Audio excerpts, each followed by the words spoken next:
Although it is possible to use some of the LibrarySearch tool's basic features without signing in, logging in allows you to access many more. After logging into LibrarySearch, you will typically be presented with a larger and more complete list of search results. Logging in also provides access to streaming media, electronic books, and articles. While logged in, you can save selected search results as well as entire sets of search parameters to your account. To save individual search items, simply select the pushpin icon for each desired item. Selected items are saved as favorites.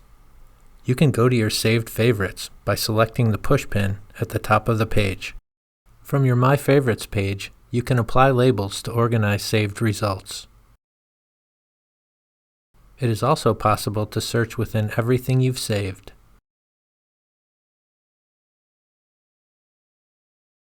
You can also save an entire search query by selecting the Save Query pushpin above your search results. Selecting the Go to Favorites pushpin at the top of the page allows you to navigate to your saved searches. When you save search parameters, you can also activate email alerts for new content added to the LibrarySearch database meeting your search parameters.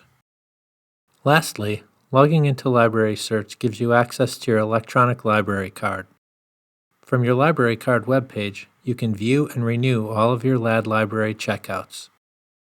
You can also check the status of your CBB requests for materials located at Bowdoin and Colby College libraries and view system-wide and personal LAD library communications.